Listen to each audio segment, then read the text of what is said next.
Welcome to light case. இந்த ஜல்லிக்கட்டு நடக்கணும்னு தினைக்கும் லட்சம் பேர் போராடிக்கிட்டு இருக்காங்க. இவங்களுக்கு உறுதுணையாக சில சினிமா பிரபலங்கள் தன்னுடைய முடிஞ்ச அளவுக்கு பங்களிப்பை செலுத்திட்டு இருக்காங்க. சில பேர் களத்தில் இறங்கி போராடுறாங்க, சில பேர் சோசியல் நெட்வொர்க்கிங் சைட்ஸில் ஆதரவு தெரிவிக்கிறாங்க. அப்படி தான் லேட்டஸ்ட்டாக அரவிந்த் சாமி அவர்கள் பல கருத்துக்களை தெரிவித்து ஜல்லிக்கட்டு ஆதரவாளர்களை கவர்ந்திருக்கிறாரு. முதல்ல அலங்காநல்லூரில் நடைபெற உள்ள அந்த ஜல்லிக்கட்டு போட்டி பாதுகாப்பாக நடைபெற வேண்டும்னு நடிகர் அரவிந்த் சாமி அறிவுரை தெரிவித்திருந்தார். ஆனால் ஏனோ அலங்காநல்லூரில் அந்த ஜல்லிக்கட்டு போட்டி நடக்கலை. அது அப்படியே அரசு பின்வாங்கிடுச்சு, மக்களும் பின்வாங்கிட்டாங்க. அதுக்கப்புறம் இந்த 2-3 நாளாக போராட்டம் திசை மாற ஆரம்பிச்சிச்சு.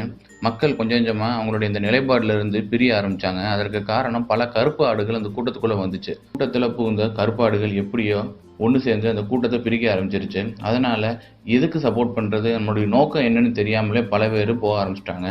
அங்கே நிறைய பேர் அமெண்ட் பீட்டாக்காக போராடுறாங்களா, இல்லை சசிகலாவுக்கு எதிராக போராடுறாங்களா, இல்லை மோடிக்கு எதிராக போராடுறாங்களான்னு தெரியாமலே போராடிட்டு இருக்காங்க. அந்த அளவுக்கு கிளையாக பிரிஞ்சிருச்சு. அதனால தான் அரவிந்த் சாமி ஒரே பாயிண்ட்ல இருங்க, திசை திரும்பாதீங்க, ஜல்லிக்கட்டு போராட்டத்துக்கு மாணவர்கள் எடுத்த இந்த முயற்சி தவறானதுன்னு அவங்க ப்ரூவ் பண்ண பார்க்குறாங்க, அவங்கள ப்ரூவ் பண்ண விட்டுறாதீங்கிற மாதிரி அரவிந்த் சாமி வலியுறுத்தியிருந்தார்.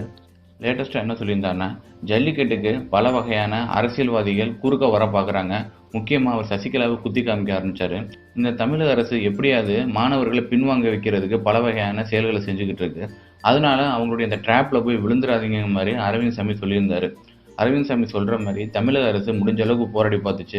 இப்போ தான் ஜெயலலிதா இருந்தாங்க, அதனாலேயே சட்டம் சீர்குலைய ஆரம்பிச்சிச்சு. அதுக்கப்புறம் பார்த்தீங்கன்னா இந்த ஜல்லிக்கட்டு அது இதுன்னு பன்னீர்செல்வம் ரொம்ப நொந்து போய் உட்காந்துருக்கிறாரு. ஆனால் இதெல்லாம் கண்ணில் மறைச்சிட்டு அவர் சிரிச்சுக்கிட்டே நிருபருக்கு பேட்டி கொடுக்குறாரு. ஜெயலலிதா அவர்கள் யாருக்குமே நிருபருக்கெல்லாம் பேட்டி கொடுக்க மாட்டாங்க, ஒரு கொஸ்டின் கூட அவங்களை கேட்க முடியாது. ஆனால் பன்னீர்செல்வம் எப்போ பேட்டி எடுத்தாலும் அவரே நேரம் வந்து கொடுக்குறாரு. மக்களுக்கு ரொம்ப ஃப்ரெண்ட்லியாக இருக்காரு. அப்படி இருக்க பன்னீர்செல்வம் இது எப்படியாவது மாணவர் போராட்டத்தை பின்வாங்கன்னு நினைக்கிறாரு. அவருக்கு உறுதுணையாக பல அரசியல் கட்சிகளும் செயல்பட்டு இருக்கு. இதனால மாணவர்களுடைய அந்த நோக்கங்கிறது அப்படி பிரிஞ்சு கிளையெல்லாம் அங்கங்கே போயிடுச்சு. இன்னைக்கு மெரினால பல பேரை எவாக்குவேட் பண்ணிட்டாங்க போல போலீஸு. சில பேர் மட்டும் இன்னும் அங்கேயே இருக்காங்க. நான் போராட்டத்தை கைவிட மாட்டோம்னு சொல்லிக்கிட்டு இருக்காங்க. அவங்களுக்கு ஆதரவாகவும் மக்கள் பேசிக்கிட்டு இருக்காங்க.